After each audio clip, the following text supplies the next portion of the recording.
नमस्कार मंडळी. Big boss मराठीचा सीझन 5चा विजेता सूरज चव्हाण सध्या त्याच्या आगामी चित्रपटामुळे चर्चेत आहे. 25 एप्रिल रोजी त्याचा झापक झुपूक सिनेमा रिलीज होणार आहे.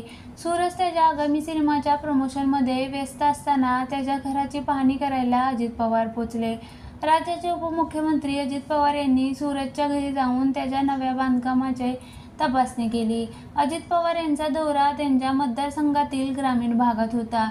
याच दौऱ्यादरम्यान त्यांनी सूरज चव्हाणच्या घराच्या कामाची प्रत्यक्ष पाहणी केली आणि त्याचा आढावा घेतला. हे घर अजित पवारांनी सूरजला जाहीरपणे दिलेलं आश्वासन होतं, जे त्यांनी पाळलं. कामात कुठेही कसूर राहता कामा नये, कामाची गुणवत्ता चांगली असली पाहिजे, अशा सूचना पवार यांनी यावेळी दिल्या. उपमुख्यमंत्री अजित पवार हे आज बारामती दौऱ्यावर आहेत. यावेळी त्यांनी सूरजच्या घराच्या कामाचा आढावा घेतला. याचे फोटो सध्या समोर आले असून ते व्हायरल होत आहेत. सूरज हा बारामती परिसरातील म्हणजेच उपमुख्यमंत्र्यांच्या मतदारसंघातील युवक आहे. बिग बॉसचे विजेतेपद मिळाल्यावर अजित पवार यांनी त्याची भेट घेतली होती आणि सांगितलं होतं, तुला घर बांधायचे, त्यासाठी मदतीसाठी मी तुझ्या पाठीशी आहे. सध्या घराचं काम वेगाने सुरू आहे आणि आता त्याच घराच्या कामाची पाहणी स्वतः अजित पवार यांनी केली. त्यावेळी पत्रकारांशी बोलताना ते म्हणाले, प्रत्येकाच्या अंगात काहीतरी गुण असतात.